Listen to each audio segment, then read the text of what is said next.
আইনি প্রক্রিয়া শেষে ভারতের নয় বাংলাদেশের জিআই পণ্য হিসেবেই থাকবে টাঙ্গাইলের শাড়ি। আবারও এমন আশার কথা শোনালেন শিল্পমন্ত্রী। আর পেটেন্ট মহাপরিচালক জানালেন জিআই পণ্যের সনদ পেতে সারা দেশে আরও 500 পণ্য যাচাই বাছাই করা হচ্ছে। আন্তর্জাতিক বাজার ধরতে জুড়ে দেয়া হবে ট্যাগ, লোগো।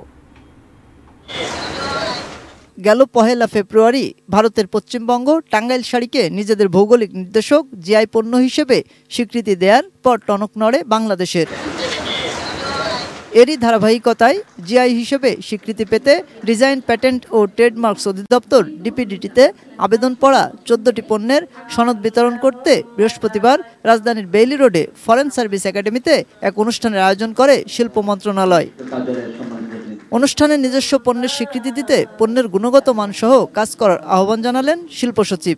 বাংলাদেশের এমন কোনো জেলা নাই যে অঞ্চলে পাওয়া যাবে না যে তাদের কোনো নিজস্ব প্রোডাক্ট এরকম নিজস্ব ঐতিহ্য অথবা তাদের বৈশিষ্ট্যে সৌন্দর্যমণ্ডিত নয়। আমি সবাইকে অনুরোধ করব, যেভাবে ভারত চিন্তা করেছে, এখন ডিসপিউট সেটেলমেন্ট করতে গিয়ে আমরা যেভাবে চিন্তা করছি, এটি আমাদেরকে আরও আগে থেকে করা উচিত ছিল। ইতিমধ্যে আমরা প্রায় 500টা পণ্যের সারা বাংলাদেশের কালেকশন করছি এবং কমিশনার, জেলা প্রশাসক এবং বিভিন্ন সংস্থার কাছে এই তালিকা পাঠাইছি যে আপনারা আবেদন করেন। জিআইটা কিভাবে করেন, আমরা এই কার্যক্রমগুলো চালিয়ে যাচ্ছি।